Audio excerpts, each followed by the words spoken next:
All right, dude. So I want to ask you for the past. Okay, so I've had several different Marvel Champions content creators on, right? And the first thing I've always Mhm. had to ask them is just how they got into Marvel Champions, because I think this is one of the most fascinating things because everyone kind of has a different entry point and how they get in and when they get in and why they got in. So what's yours? What was your entry point? Why did you get into the game and how? I guess this really goes back to like when I first got into board games, Mm-hmm. which would probably start when me and a friend back in like 2010, 2011, we started playing Yu-Gi-Oh! And then we switched to Magic the Gathering. Mm-hmm. And then come 2018, we went into Dungeons and Dragons. And then from there, I really got into Villainous, but I had Okay. nobody to play Villainous with because my wife doesn't like very competitive games. Mm-hmm. Make sure she's not there. And Yeah. so and then in 2022, with some Christmas money, I got well, I guess before I actually bought Marvel Champions, me and the wife got Hogwarts Harry Potter Hogwarts Battle, a co-op deck building game, Oh yeah, yeah, yeah. which that would be our intro to board game because after that we just bought more and more cooperative games, Mhm. and then so I was like, well, I'm enjoying board games a lot, and she doesn't want to play all the time, so I was like, okay, what kind of solo games can I find? Mhm. So I bought Marvel Champions and Final Girl in 2022. I played some Marvel Champions and it was very confusing at first, so I was kind of put off by it for a little bit. And I went back to it, and then um, during that same year, I was like, well, there doesn't seem like there's a lot of replayability. Like there's not a lot of options. Mhm. I didn't Google anything. I didn't realize we were 3 years into expansions and a bunch of hero packs. That was about 2023. I came across Venom in a store. So Mm. he was my first hero pack I ever purchased. That's one reason why I think he's one of my favorites. And also, that's when I started dabbling into YouTube and seeing other content creators making stuff. And like that, I was like, oh, there's a lot more to this game than I thought. And then when we were moving to Guam, all our stuff shipped. And I kept Venom and Kang. I Mm. had only those two to play with for like 3 months. So I got really good at Kang's scenario with Venom. And then once we moved here, I kind of kept buying more and more. Nice. Well, I was gonna say because your like main hero is Venom that you love, right? Yep. Well, have you always been a Venom fan, or is it just because that was one of the first heroes you bought, and then you're like, man, I got really good with them? Yeah, it was the first heroes that I bought. I That's got it awesome. first thinking it was like an Eddie Brock type of situation. Then I realized it was Flash Thompson. I was like, oh, this is interesting. I remember when he was announced, everyone's like, "Oh my God, it's Eddie Brock!" Everyone's hyped, and then it was Thompson, and then everyone's just like, "Oh," and then they were sad, and then he came out, and everyone was like, "Oh, you have to discard half your pile." I was one of these people, so I can make fun of them. And they're like, "You have to discard half your deck to like find a gun and whatever, and it's terrible, and he's not good." And then you start really playing with him, and you're like, "Oh, he's really good." Oh yeah. Yeah, yeah, it's phenomenal. So, all right, you mentioned it there, and I want to talk a bit about this because I think it's one of the most fascinating things is that you moved to Guam, which I think when I pull up my analytics and you watch any videos, you're my only Guam viewer. So, what brought you to Guam? Work. I am in the military, so I got assigned here for well now the next 2 years. So And like, is there usually like a list of like options of places you could pick, or the military is just like, nah, this is where you're going, this is where life's gonna be right now? there's this thing that we call the dream sheet. We put all the places that we want to go on that list, Mhm. and whether they go off that or not, they try to. They say, but they go off that. But being overseas, we also get a list of like positions that are opening up by the Okay. time we leave our current station, Oh. so that we can kind of apply for that position. Okay, that makes sense. Um, Yeah. no, that's fascinating because it's always interesting with because I have a cousin-in-law, I guess they would be, that is they're doing their dream sheet and they picked like all like these wonderful places that they want to go overseas, they want to go this, that, whatever. And at the end of the day, they're like, oh yeah, no, you're going to like Houston, Texas. So hopefully you enjoy hot weather. And he's like, okay, I guess I do. Right. But yeah, yeah, it's always kind of fascinating to me, how that works. Now, if you don't mind me asking, what exactly do you do for the military?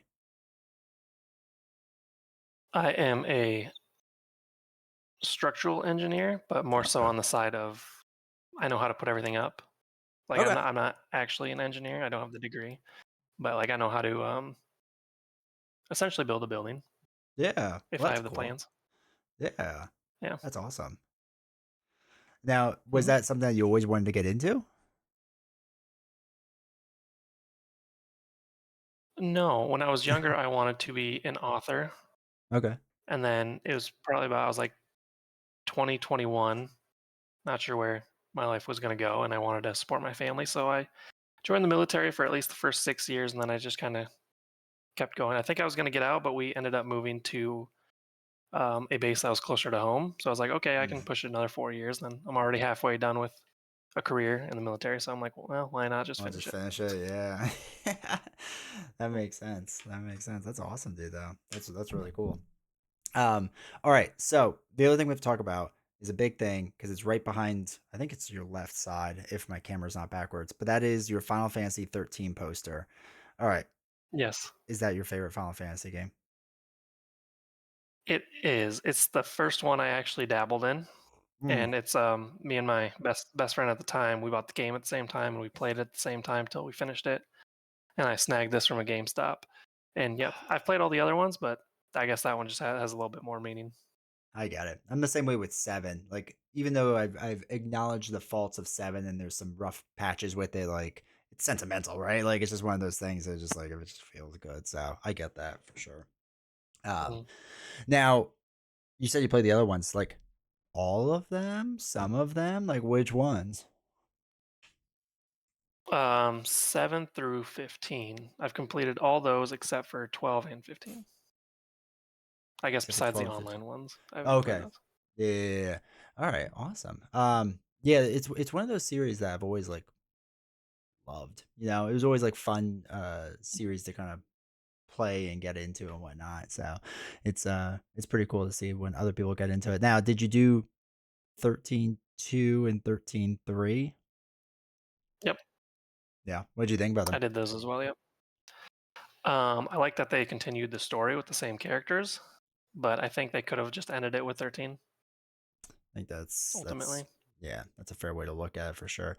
Um yeah, because it was one of those things like I remember 13 came out and people gave it a really hard time. And like I thought it was all right for what it was. And then they 13 2 and 3 and whatnot came out and 13.3 was just like kind of rough. That's all I remember is that it was just Mhm. like kind of Yeah, rough. it was very rough. Yeah. Oh well. Oh well. All right. So then, all right. You get the Marvel Champions, get into content creation. What exactly? Why did you get into content creation? What kind of sparked you in that going in that direction? I guess I started enjoying playing solo games, but then I also was like, well, I feel like I need a reason to play solo games. So I was like, hey, I'm just going to get a camera, put it above Mhm. the table, and I'll just start playing some games on the table for people to watch if they so choose to. Kind of gave me a reason to pull out other games that I could Mhm. play that I haven't played in a long time. And then Marvel Champions rolled around. I guess that's my main go to game that fits on the table now. There you go. There you go. Now, have you enjoyed the content creation process? I enjoy the gameplays. I'm not very good at the ideas for content creation Mm. because I think most of my games are gameplays. I don't have a lot of, I guess, discussion posts besides my um, individual hero rankings. Mhm. Um, and then I saw your speed run of the core box, and I was like, I wonder if I could do that. So I decided to take it and beat it. Yeah. Yeah, you crushed it. It was a good job. And then I kind of kept going, and I was like, wonder how Venom could do against the other boxes. And it's been rough, but he's managing. Where are you stalling out right now, if anywhere? I haven't stalled out yet. I just Okay. completed Mad Titan Shadows a couple weeks back. Okay. That's not too bad. So you're getting through it. Yeah.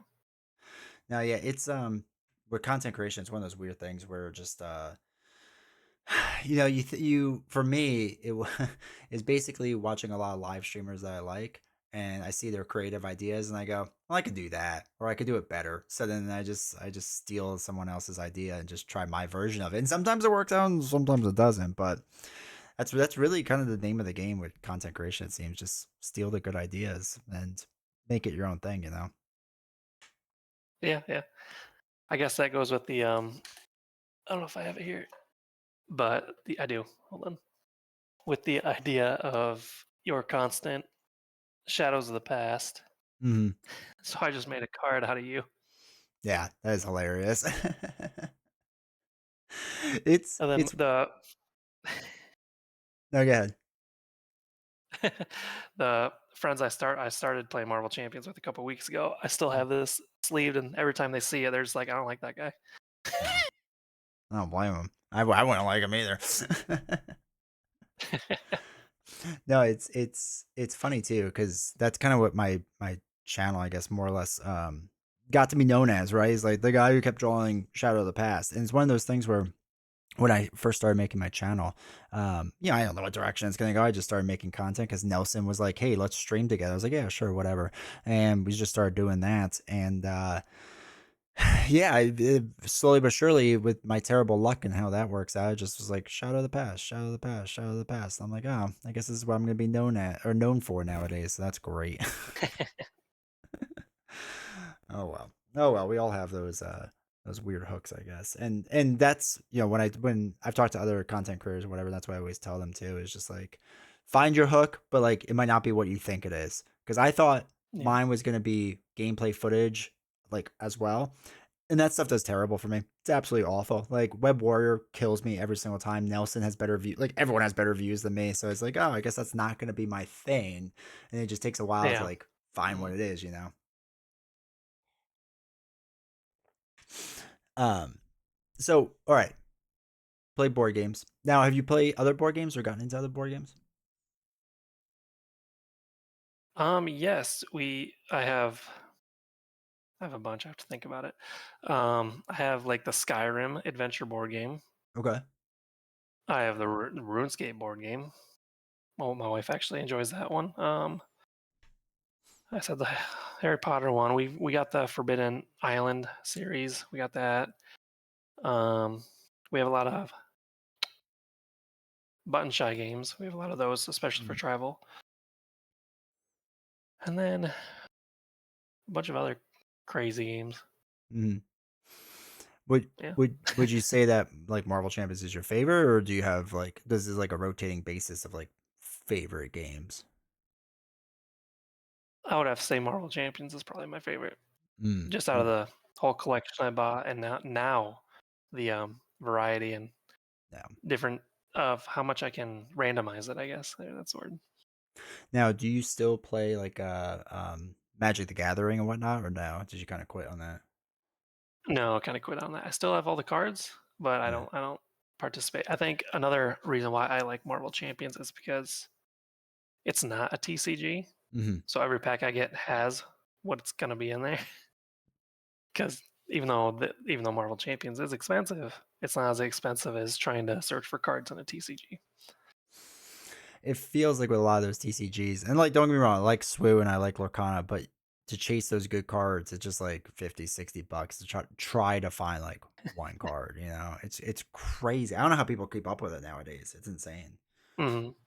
Now, were you focused on mainly playing Magic Gathering, or did you do you dabble in like the card collection side of it at all? It was mainly just playing. Okay. All right. Now you said you started with Yu-Gi-Oh first, right? I think.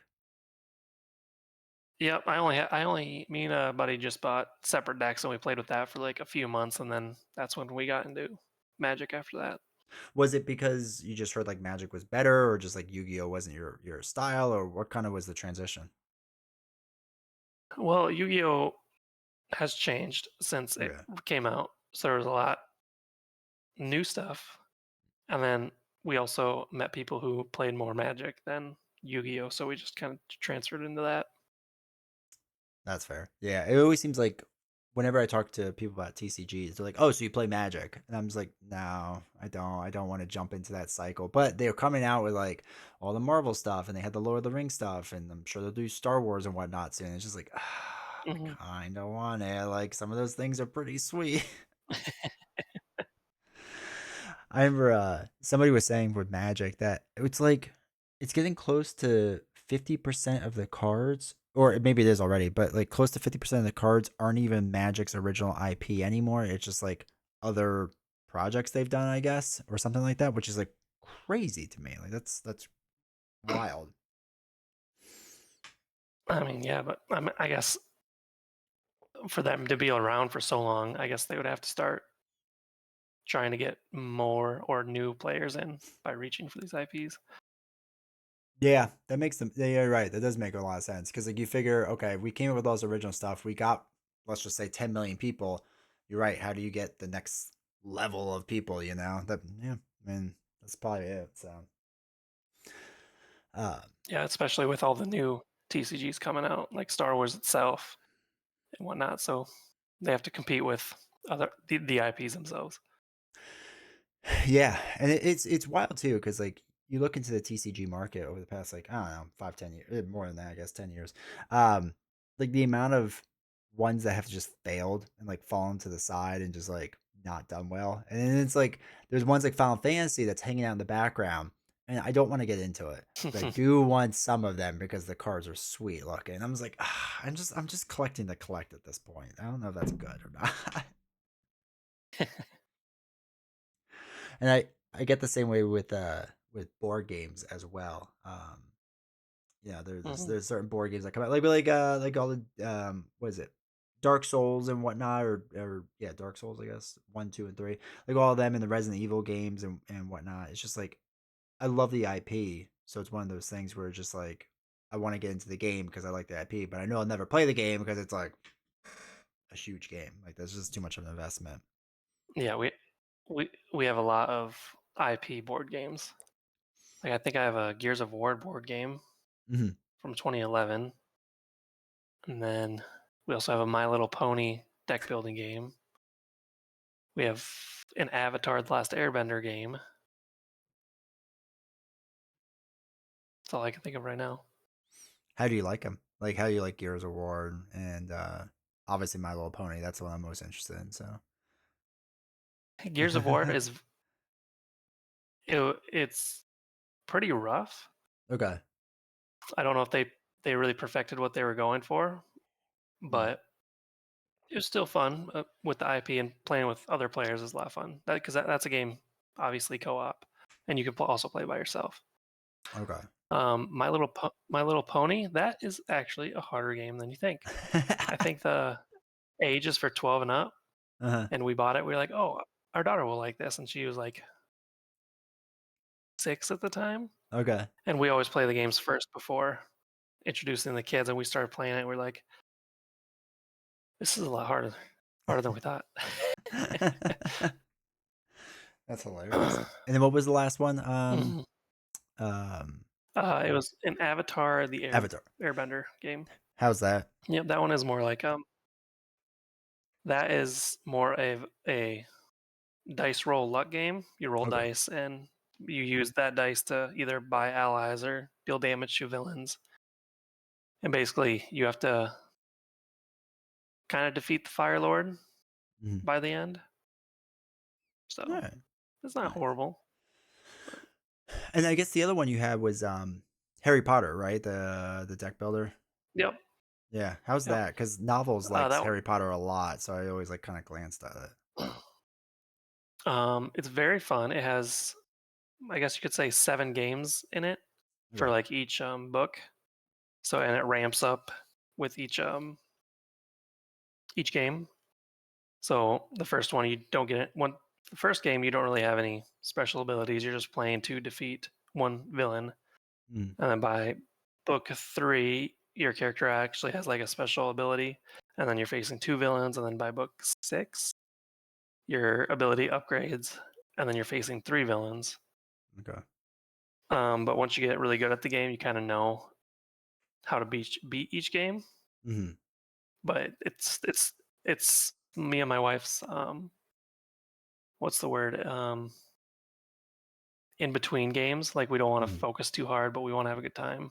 So we put that in the middle. And we have the all the expansions for that too. So that kind of spices it up too. How many expansions does it have roughly? Because if I'm gonna jump into this rabbit hole, I need to know what I'm getting into. It just has two. Okay, that's not too bad. That's not too bad. Mhm. Now, is your wife's favorite game also Marvel Champions, or is it something else? No, it is not Marvel Champions. She plays it with me because she loves me, but she does not know what's going on Mm, half the time, and then she gets a little frustrated, which is fine. mhm. But she would rather stay away from it. Her favorite game, what would be her favorite game? I don't know. See, I don't know. this is where you. I'll give you free content advice. Make a top 5 ranking for each of you and put it out there as like a couples, like either together or separate, whichever way you want to do it. Spoiler alert: Novels and I are doing this, but separately. So just you could beat us to the punch. But we have like your top 24 or your top 10, 5, 10 games, whatever of 2024. Top 10 also does better than top 5. Just I've tested on keyword search and it's terrible when I've done top 5 and then we do top 10 and it works great. It's weird. It's just how people search, I guess.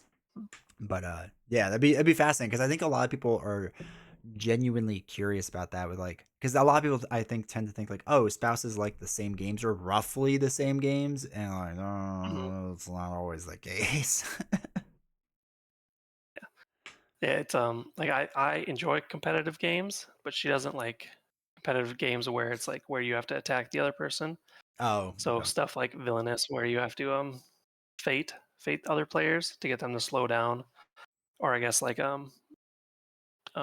Unmatched where you gotta attack them, I believe.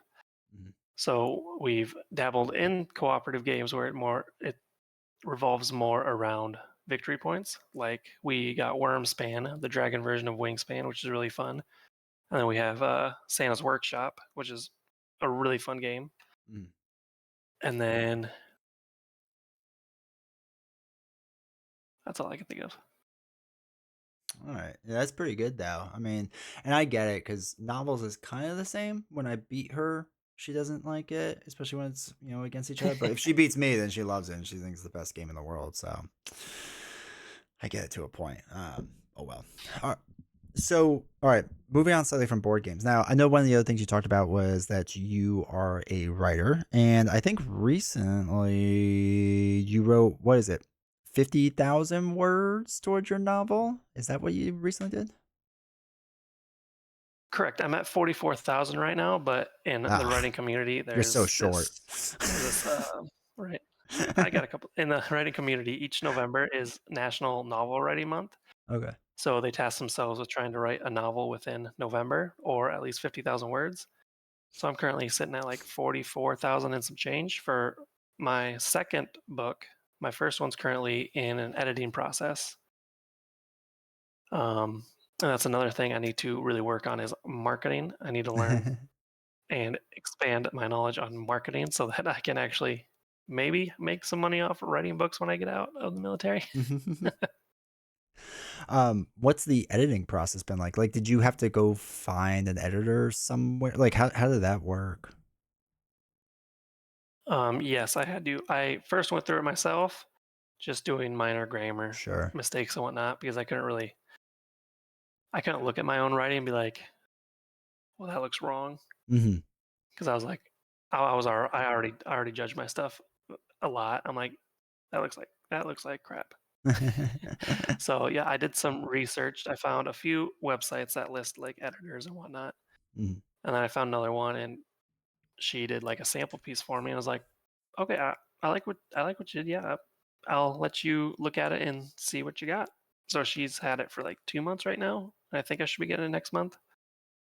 Are you nervous? Yeah. Excited? I am excited. I asked her how it was going like a couple weeks ago, and she said, um, "It hasn't disappointed, and there's no need for a rewrite," which most writers worry about. I was like, Yeah. "Okay, awesome, awesome." No, yeah, that would be one of those things because, like, again, like I I don't do that type of writing, right? Like, obviously, I do journalism type of writing, and it's one of those things that, like, even when I send Mhm. my stuff off, well, not as much anymore, but when I used to send my stuff to an editor, and, like, I'm only writing, like, 1,000 words, so, like, it takes me, like, an hour or whatever to do, and I'm just like, "Oh god, I hope this is okay." Like, I hope this is what they want and what they were looking for, and I can't even imagine, like, spending a month on one thing, spending 50,000 words, and being like, "Man, I hope I don't have to rewrite this." Right, yeah, that's the problem. Um, I think my first book is sitting at 99,966 words, so close to 100,000. That's roughly like 350 pages on a small Okay. book, I think. Um, Did a part of you say like, "Hey, I just need to figure out a way to get like 40 more words into this so I can hit 100,000?" I did, but then I also saw editors like change their price once you get over 100,000. So like Oh, maybe I'll keep it a little lower that's because I interesting. think in the writing community, editors charge like um, is it 3 cents per word, something like that?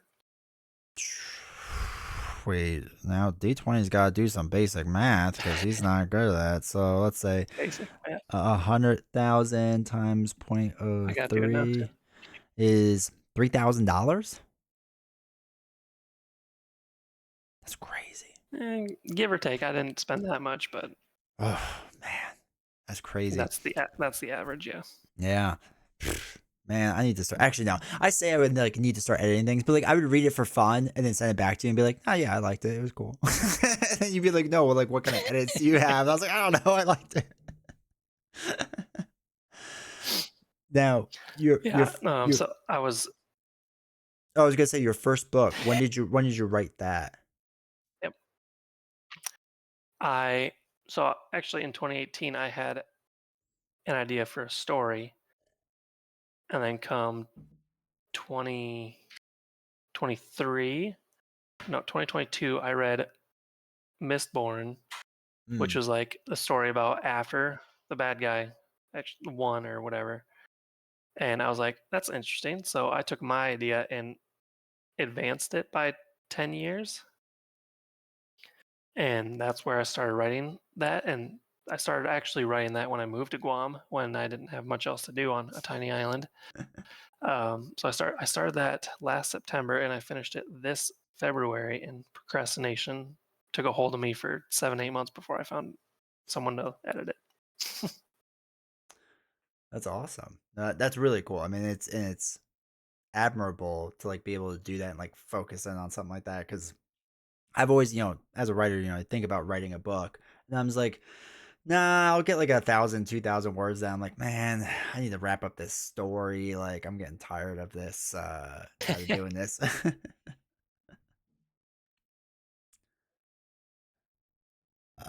It's so you have the one book. What is the next Mhm. process of like marketing it? Like you talk about how you have to get better at marketing, but like what, like I assume you research and like you see from other people like what their game plans. Like, what is like the rough game plan, I guess, for marketing it? So just as you say on your streams, what I've noticed is a lot of our authors, actually newer authors, is do the short content Mm. via be TikTok or Instagram or Reels. That's what I've noticed a lot. Like I've started following just random authors. I'm not even interested in their books, just to see how they're advertising and stuff like that. Like, what do they do in the shorts? Like, is it literally them like reading passages? Is it them just talking about the books, or is it just like them being themselves and just hope that markets it? There's been a few that have some passages in it with some AI in the background. I saw that one recently. Mm. And then there's one who wrote a series of books based on um, different types of folklore. So his main short that he always redoes is like, I didn't like how Robin Hood was portrayed, so I decided to write my own book on it. And then it spawned a whole series out of different Mm. folklores. So that was one of his. And then there are such things as book trailers that I haven't seen recently, but back in like 2014, around that time, I've seen book trailers for. And that was basically done like a movie trailer, I guess, just for books. Yeah, a lot shorter. Like Mm. if I if I can remember correctly, the Gone series by, oh gosh, I'm gonna get this wrong. It's one of my favorite series. Nope, I don't even want to butcher it. Uh, I think it's like Michael something. Mhm. I need to find out the name here. Michael Grant. There he is. Mm. I was gonna say Michael Scott, and I was like, that's not right. Yeah, it's a little But off. so his book is basically about if everybody over the age of 15 just vanished. So Mm. the trailer was essentially looking around a city and a house that was just completely empty. Things were left running, stuff like that, and then it had some excerpts from the book in it, and basically the book blurb at the end. It feels like that would be like that type of trailer would be easier to do nowadays with AI and like how like I can go into certain programs just be like type me this scene and it's like all right and like 5 minutes later pops right out, right? Like I feel like that should be much more prevalent nowadays. Now I know in the book community because again novels, obviously novels is big into the books and they really hate AI over there, but still it's like I feel like that's like a decent use of it. Well, yeah, AI imaging I think is a lot different than Well, that's true. using ChatGPT to write something. Yeah. But yeah, I haven't really looked into. I don't even know if there are laws on using AI imagery for your own content. I haven't really dug into that at all or not. Yeah, it gets really kind of rough because AI essentially you can like there's no law that says you can't use it. You just can't copyright it because you don't own the rights to it. Technically the AI does, so it can never be a copyright wrote whatever piece of material. But then the ethical issue is it doesn't steal. It uses imagery from online without compensation of the original artist, and that's how it gets all of its Yeah. ambitions and dreams and whatever AI does with its life. But and it's the same thing as like a writer. I mean, even though people use Chat GPT all the time, like my articles are in there, and if I search and I tell it to write something that kind of sounds like you can do, write me a story about like the stone industry, which is what I cover, and put it in the voice of, and you can write my name, and it'll write just like me. And it's like, is that stealing my stuff? I don't know, maybe, but it's still I don't really care because I'm gonna just start using it to write my own articles. Right. But yeah, it's definitely one of those weird things. I just know in general the industries like or most industries are super against it, and I like I said I get it to a point. So just kind of one of those things right now. Um, okay, so your stuff gets edited, excuse me, and then you got to publish it. Are you going this self-publish route then, or do you have to start pitching the books to different publishers? I think I'm gonna go self-publishing Mhm. because I think one you get one you get more money back Mhm. depending if they're buying digital or hard copy. But um, I would like, I guess, my name out there a little bit before I go for traditional. Okay. Because I know when self-publishing started, it was a lot harder to do, and there's kind of a stain on self-publishing, as in like, oh, you're not good enough to get picked up by a traditional publishing company, you know. But nowadays, it's not looked down upon. Okay. Maybe because it's so easy to do these days. But And yeah, does it like because I remember okay, so I remember looking at this, oh god, it must have been 2017, 2016, so way before the pandemic. Like it was literally back in the day, you kind of had to like send it off to what's their faces, Amazon, right? And then they can push it onto Kindle pages or whatever, and then to get it published other mhm. places, it was whatever. Is that still kind of how the process works nowadays? Yeah. My plan is to go through Amazon now. So And then, well, I guess like everyone basically reads a Kindle. Like, like very few people own a Nook, I guess, right, from Barnes and Noble, so you don't have to really worry about publishing there. Or can you easily Yeah, like also publish it there as well? Like, how's that work? I think it's a great question. Um, I th- hmm, I think you have to choose one or the other Okay. because I think they're now technically their own publishing company, so you can't go with two different ones. Oh, okay. Yeah, makes sense. Um, so okay, so then you publish it or you get it published. And I assume you can set your own price and all that fun stuff. Can you get it onto like Kindle Unlimited? Like, cause I know I've seen people say like, oh, once you get into that program, like obviously you make a lot less money, but it's an easy way to kind of put yourself out there because like everyone can now just Mhm. read your book for free and whatever. And like, it's an easier chance. Like, is that a route to even look at, or is it not worth it? Cause it's just like so few pennies on the dollar that it's just like, you're not going to get a great return on it.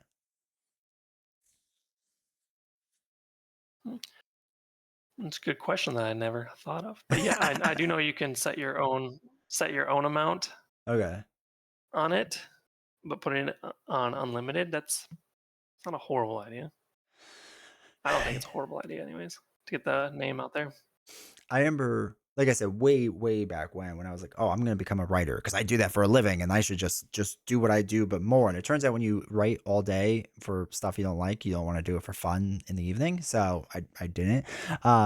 But it was one of those things I remember like looking up and researching, and there's like two schools of thought, and one was you self publish, and like you said, you market yourself really well. And I was like, well, I'm not good at that, so I don't know how that works. And then the other way was you do the unlimited route because surely people want free things to read, but then they also kind of argue, well, there's so much free stuff. How do you get like higher up on the free? Like it's like a whole like weird Mhm. game you gotta play. Like it seems really tough, dude.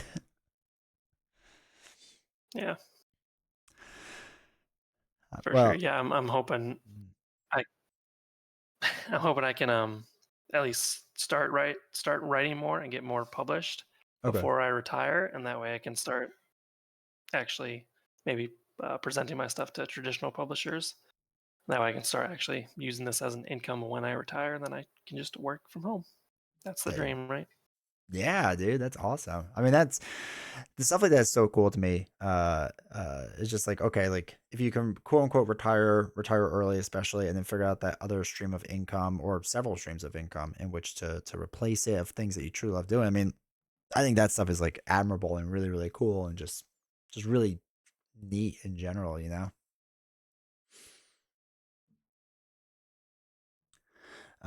So excuse me. All right. So working on that book, you're working on second book. Do you start working on third book soon? Like, do you want to keep going, or do you want to try to shop around the first two and see how they do? You know, first. I'll have to complete the trilogy because if I don't, then it's just gonna bother me, because I'm a completionist at heart, Mhm. I think, but like I don't go too far into it. But if it's something I really care about, like writing this series, then yeah, I'll probably finish that, That's fair. Yeah, I get that. whether it's good or bad. That's what I'd be. Yeah, no, you gotta just finish it up, and I'm sure it'll be good. I'm sure it'll be great. The Marvel's Champions community will surround you with love and will purchase your free Kindle Unlimited book for sure. uh, so, all right. So the other thing is okay. So we talked about the book stuff. Marvel Champions. What other things do you do like for fun? Like Saturday, you're hanging out, assuming you're not working. What do you all do for fun? What do you enjoy doing? Well, me and my wife are at least homebodies. We don't Mm, really like going out that much, but I mean, on island we do have the beach, which is really fun, the ocean and whatnot. It's always 80 degrees here. Um, the kids like playing outside. My kids love Fortnite and Minecraft, so mm. sometimes I'll play with that with them. Otherwise, besides Marvel Champions and streaming, I do enjoy and writing. I do just enjoy, just playing video games. That is my stress reliever from what life, I guess. So yeah, we got a dog. The Yeah, dog's a dog. yeah. Truer words have never been said. A dog is a dog. So what kind of games are you into? What do you play? So when the pandemic hit, a little before that, I was really into Destiny 2. Mm, So I played that for about 3 years, and then me and the online friends that I made for those 3 years, we kind of stopped playing it. And then the last big expansion came out this year. We played that for a couple months, and then I haven't played that since July. But I still regard that as another one of my favorite top games because it just really started playing it in a dark time in my life. mm, So it's really important for me. It got me back on my feet. And right now, I guess I've been kind of into like those factory building games. Like there's Factorio and Satisfactory. I've been really into those, like making sure everything lines up and efficiency works like that. I was into Frostpunk 2 when that came out. I had a little small series on that on my channel. Other than that, what else have I played? Um, I beat Ocarina of Time again mm. for the time. I feel like it's a yearly 9 hour playthrough for me. Wait, is that how long it takes you to beat Ocarina of Time? Is 9 hours? I feel like that's fast. I feel like well, I'm really bad at The video fact games. I did speedrun test myself, and it took me 9 hours. So That's awesome. it may have taken more this time, but Yeah, that's still cool though, dude. That's awesome. Is that your favorite Zelda game then? yeah. Have you played the others? Yes, I played Breath of the Wild. I enjoyed it, Mm. but it didn't give me that same feeling of Zelda, or Hmm. the before time Zelda. Never played Tears of the Kingdom. What else have I played? I played Majora's Mask. That was really good. Uh, Twilight Princess. I've played that one, and I played Sure. some of Skyward Sword. I haven't played all of them, but I played a decent amount. All right, so you were like a N64 and on type dude when you played that stuff. Yeah, I guess I did play A Link to the Past as well. Forgot about that one. Yeah, that one's my jam. That one's That's the good. one I love. um, with Majora's Mask, it's funny. So when Ocarina of Time came out, obviously loved it, phenomenal game. And then when Majora's Mask came out, everyone's like, "Oh, this is gonna be like exactly the same." And it was like much darker and like much more serious. And I was Oh like, yeah, "Oh, this is." I'm a small. No, I'm not. I wasn't that small of a child, but I was still kind of a small child. I was like, I don't know if I should really be playing this. yeah. It was really dark and very very interesting the way they went about it. I think. Because it was like a 3 day cycle, right? That's I'm trying to remember because I haven't played it in forever, but I think it was like a 3 day cycle, right? Is that what you do? Yep, 3 day cycle, and you had to complete 4 different dungeons or temples. Mhm. Yeah, I remember that one was good. Skyward Sword, I own it. I own it on the Switch. I played like 10 minutes of it and I was like I'm going to go back to Breath of the Wild because I just couldn't do it. And then Twilight Princess was really good. That was one of their darker ones too. But man, it was good. Like it was a really Mhm. fun good game.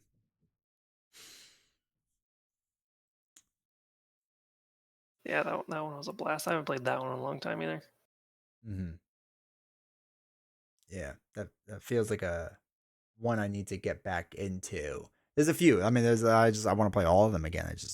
I don't have time because all the new games come out, and I'm like, well, I need to play them. See how Right. that goes, you know. You Um, got all the new games, and then Marvel Champions content, and then I've just given up trying to keep up on that. Well, it's funny too because like I've mentioned this recently that I don't have Magneto, right? And like old D20 would have been like, I didn't get him on time. Nelson's gonna beat me. Everyone's gonna beat me, whatever.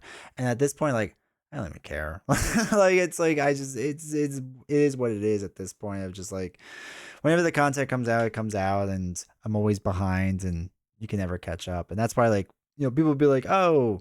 I want to make content like D20, and I say, don't do it. It's exhausting, and it's nonstop all the time, and it's just like right now I'm like thinking about like after this video, I'm like, okay, I have to record another video. I have to do this. And I have to make sure this is good and this is good. And it's just it's a lot, bro. Yeah, it's like I did some shorts Mhm, a couple months ago.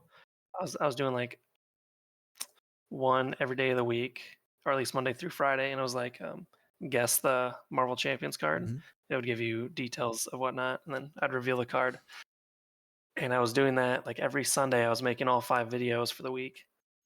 And after like the fourth week doing it, I was like, this is exhausting. Yeah. Especially I was doing it on my phone because I don't know how to do shorts like on the computer yet at all. So I'm just like over there, just moving things. I was like, this is exhausting every week. The I was worst, like, I can't keep doing this. the worst part with doing it like on your phone like that is like if you click like the wrong section and it just deletes everything and you're just like I can't get anything back. Like everything's ruined and this is the worst. I've done that before and I'm just like I hate everything right now. Or it's like I did the hero ranking for Wasps cards, Mhm. and then I uploaded it, and I didn't check it before, but someone commented to be like, "There's no sound." I was like, ah. I was like, I'm not gonna re-record it. I'm just gonna take it off and just not post it. Yeah, I get that. I've done that with a few videos where like I upload something and I don't double check it and I think it's like let's just say a gameplay video or I want it to be like a ranking video or whatever. And it was really a gameplay video and I just like upload it and sent it and they're like your title doesn't match at all what is playing right now in this video and I'm like ah shoot every time.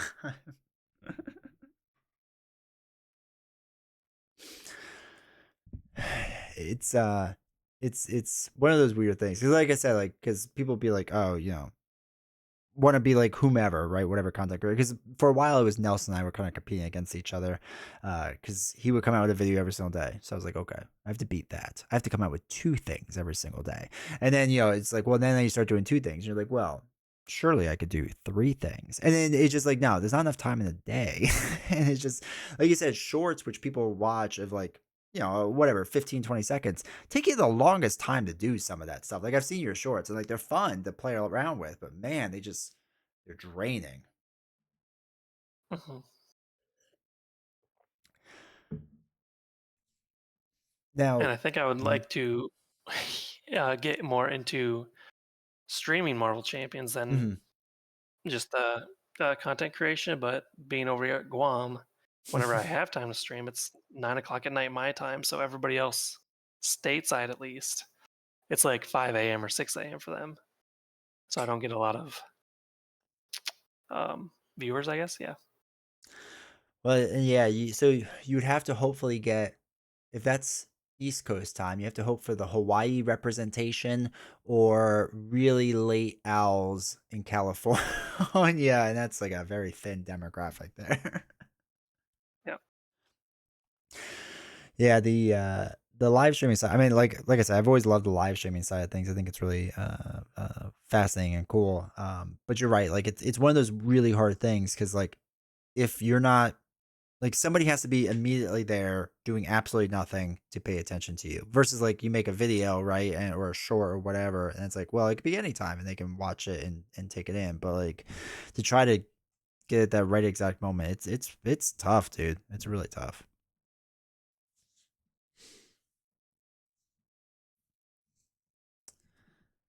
Yeah. Yeah. Now, I know on your channel not only have you done obviously Marvel Champion stuff and some other stuff, you done the video game stuff. Now, is this something that you're looking to keep doing and you're gonna keep trying to do video game stuff too, or focus on one thing? Like what's your goal with your channel? Out of curiosity.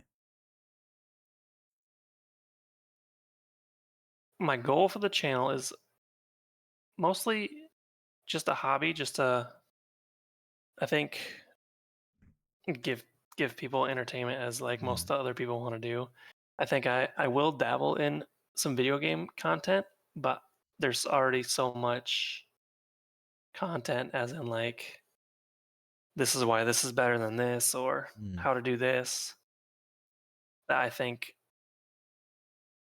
that there's not a lot of just playthrough mm, games lately. Like I did the Prince of Persia trilogy back in May, June, July timeframe, mhm. and those actually got a lot of views. Like I think those got up to a couple hundred views, and comments were like, "I love these games. This is a great game. The nostalgia is real."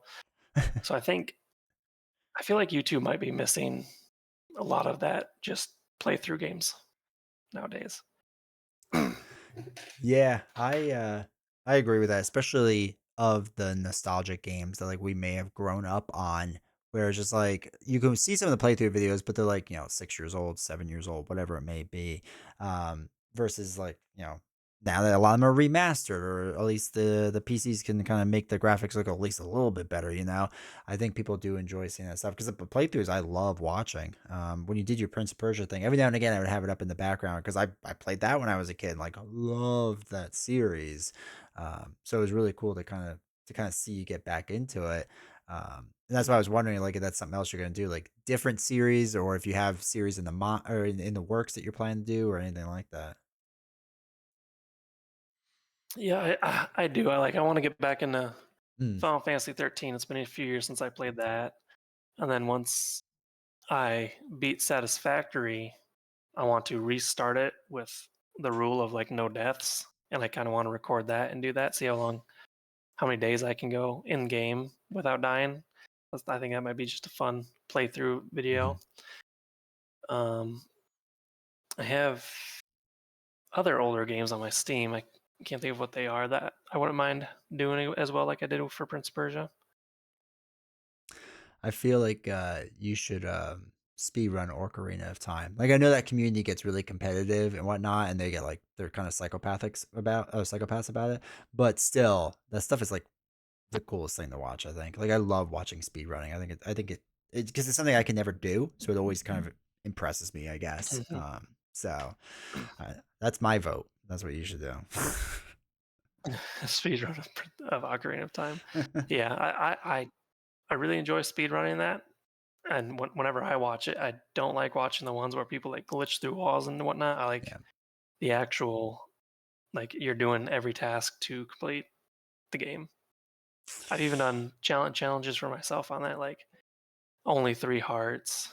I think Mm. that's it actually. That's the only other challenge I did. Only 3 hearts the entire game. No, that's a good way to do it because you're right. Because like when you watch some of it, they're like weird jumping, and then all of a sudden they go through a rock and they go through like a waterfall, and you're like, I have no idea where they are, and then they just like exist off a map for a while, and you're just like, that's not even the game. I don't know what you're doing right now, and they're like, oh, Yeah. I beat it. It's like, oh, okay. um, it was God, what was it? They just did it with oh, it was like Elden Ring or something like that, where it's just like they went through the map and then they just like went around not on map for a long time, and then all of a sudden just like the game ended, and they were like, "Yep, I beat the game," and you're like, "You didn't do anything." Like I Yeah. don't understand. And I guess to a point there's some skill in that where like they're like, no, you have to hit like the right pixel and do the right jump and cancel jumps or whatever. And like I guess, but still, as watching as a viewer, like I don't get it. So maybe one day I'll get it and be more into it, but I don't know. And so for you, do you ever speed run any other games, or was it only just Ocarina of Time because you just really enjoyed it?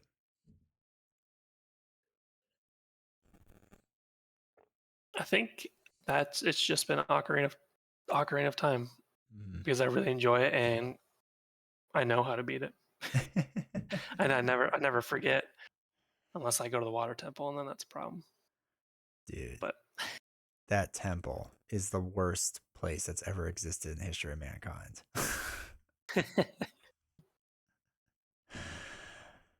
I feel like I need to play that game again because like it's just a meme now at this point. But like I just remember as a child hating it, and now as an adult, I need to play it again to see if it just child me just was like needed to get good, or if it was really that hard. But now talking to you, it sounds like it really was that hard. So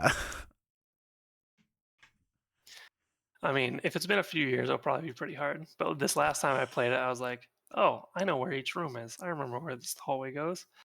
So it was pretty simple. Yeah, it's been about 25 years. So, uh,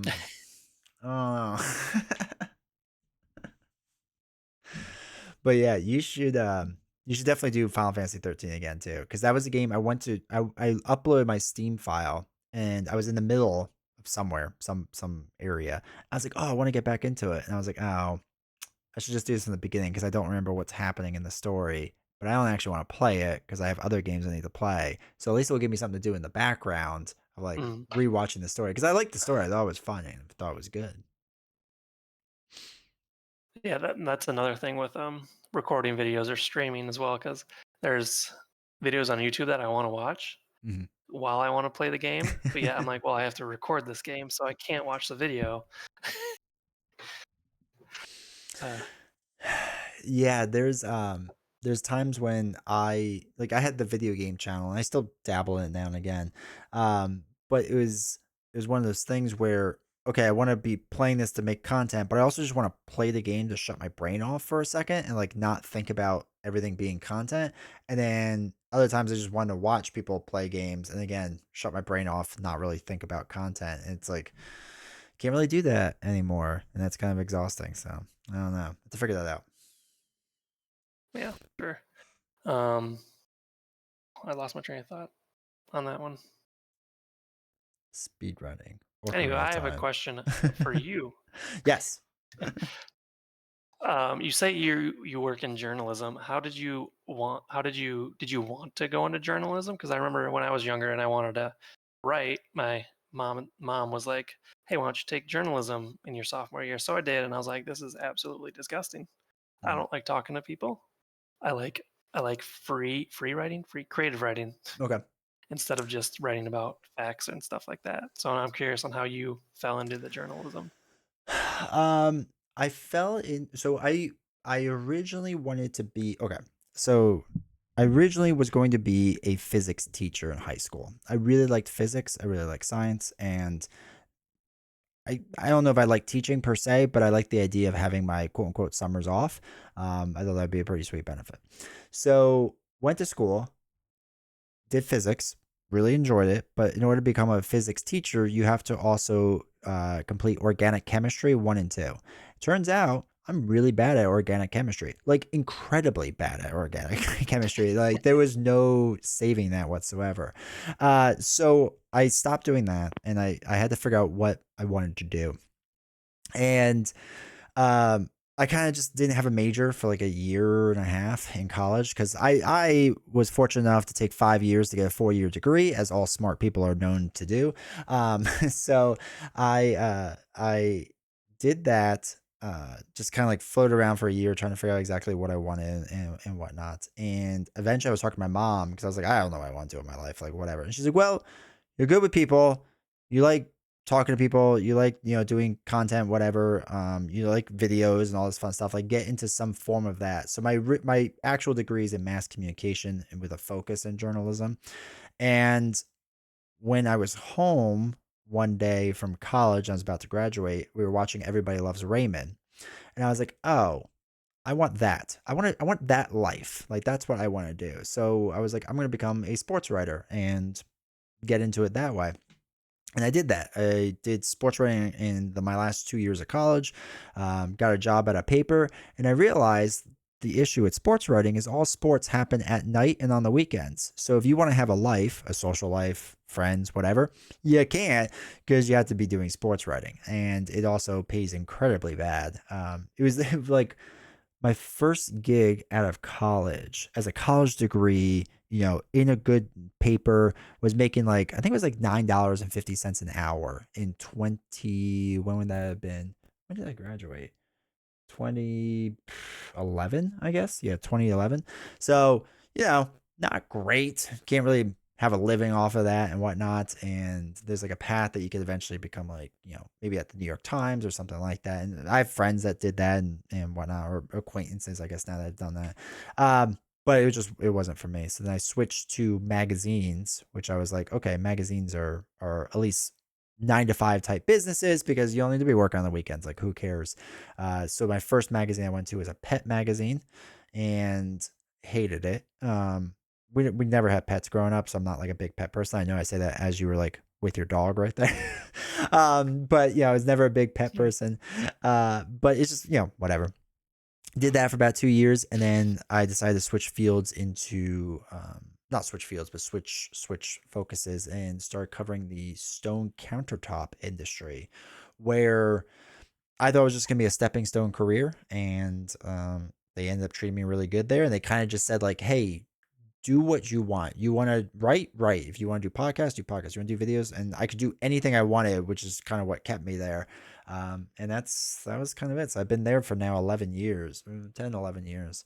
But that was the journalism saga, for better or for worse. And I highly recommend, if anyone is younger listening to this and they say, "Hey, I really want to do journalism," don't. It's a poor life decision. It does not pan out well, and journalism is dying at this point. So, if you're going to do it, do like independent individual journalism. That's where the future is, in my opinion.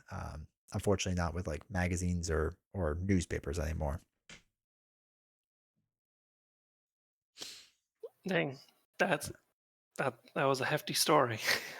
I'm glad you told it. It's funny because like a lot of people go like, "Oh, you're into journalism." That's got to be like really fascinating, really interesting. And the actual profession itself is incredibly boring because it's just, it's just writing on a computer, right? I mean, you know what this is. It's just, that's me. Like, I'm just sitting there writing things down on a computer. The fascinating part of it is I've been really fortunate and uh been able to travel a lot for work. So obviously you've traveled with the military. It's the same as I think with journalism, to a point that able to go to China. I've been to Italy a dozen times. I've been to Spain. I've been to France. I've been to all these different places.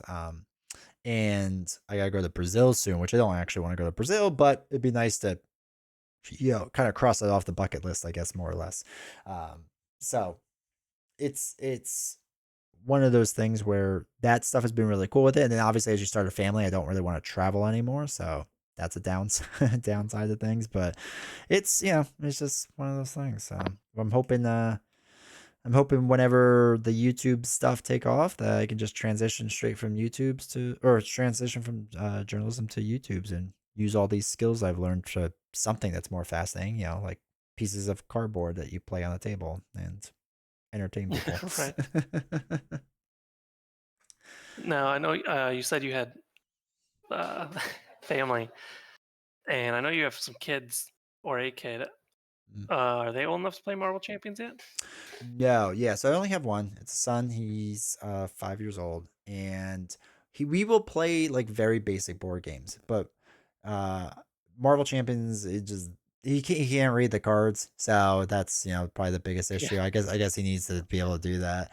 But once he's ready, I'll transition him into it for sure. I have one of my best friends. He's got a son that's about a year older and can kind of read, like not really, but kind of getting there. So it's one of those things like he's really close, and I want to see how it goes over there, and like because he has a copy of the game, so like how does it go over there? Let me know if they figure it out, or if I have to wait like until they're 10. Because I feel like the consensus is almost have to wait until like they're 9 or 10. It seems to be like a good age. Yeah, for Marvel Champions, most likely, yeah. But Yeah. we the Santa's Workshop job I Santa's job Santa's Workshop board game I mentioned earlier. Our at the time 6-year-old daughter actually understood it really well, and it was really fun. Especially the game has two different sides to the board, one for adults and one for kids. So my wife says easy or hard. So, but yeah, our 6-year-old at the time really enjoyed that. Now, do you just have one child? Do you have multiple children? Is your 6-year old the oldest, Oh, or? I have a boy and a girl. The boy is 10. The girl is now 7. Nice. So, from what I've heard, because I obviously I only have a son, that they start off difficult and they get easier, and then the girl's the complete opposite. So you basically get no rest either way. You start off difficult with one, and then the other one just grows up to be more difficult. Yep. Yep.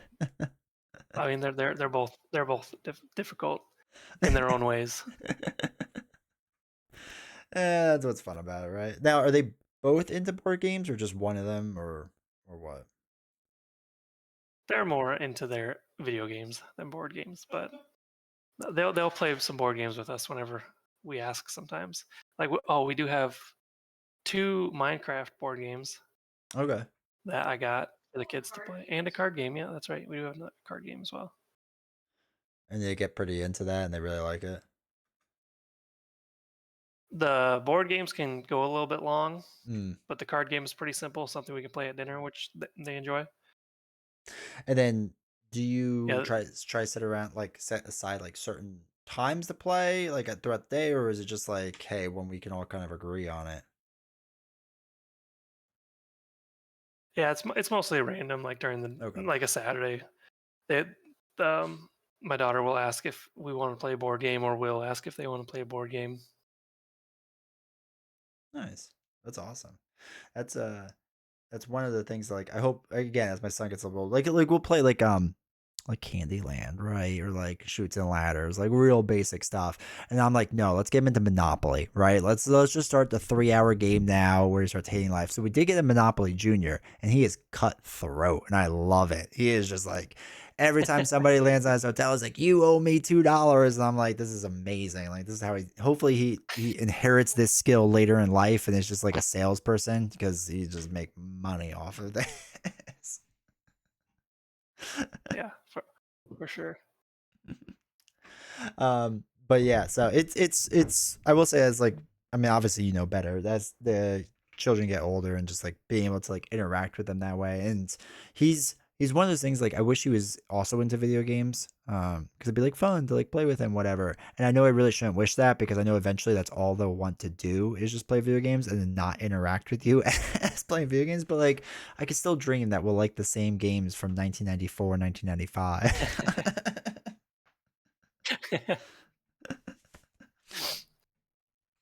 Yeah, I we got my son Breath of the Wild, Mhm. and he's rarely played it. Ah, Yeah, my daughter will play it more than he will.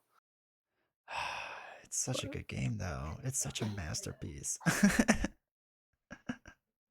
yeah, but I was playing Ocarina of Time on on the screen, and they would like peek up from their switches or iPads and look at it and watch me for a little bit. But they never wanted to play. Mm. Yeah, that's I remember doing that with I was a big Metal Gear Solid guy. It was one of my favorite video games growing up.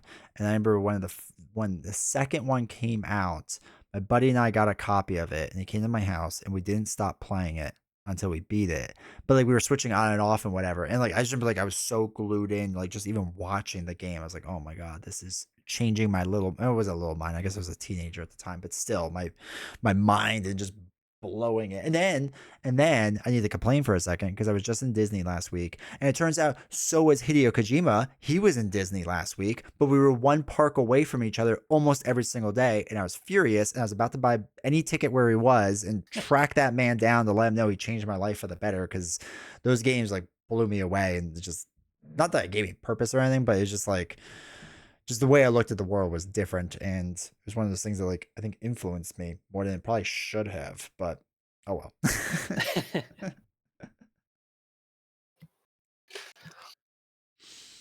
uh, Now with you playing now, did you do you ever play Minecraft Fortnite with your kids or no? Yeah, I do. Mm, There's so many options in Fortnite of different games you can play. sure. So I'm mostly like, okay, can we just do no build battle royale? Can we do that? I'm okay with that. And they do have a Lego version of Fortnite, which is kind of like Minecraft, which isn't horrible. And then when we play Minecraft, they like create new worlds like every day. So like whenever they want me to play, it's like starting fresh, either in a survival or in empty land on creative. And I'm like, I don't know what you want me to do, but I'll just start breaking stuff. it It's funny that you mentioned the no build stuff too, because I played Fortnite for like a little bit, because I was like, all right, I have to understand what the youths are into. And then I realized there was like building and no building. I was like, oh, let me try this building thing, and I was terrible at it. Like these kids can like switch so fast with the buttons and the configuration. I'm like, nope, I just want to shoot things in the face. That's all I want to do. Yeah, I watch my son play, and he's just moving his fingers so fast, and I'm like, was I able to do that in one day at one Right? point in my life? Yeah. Am I that old already that my fingers have failed me at the ripe age of 35, whatever I am now? It's just like, God, sucks.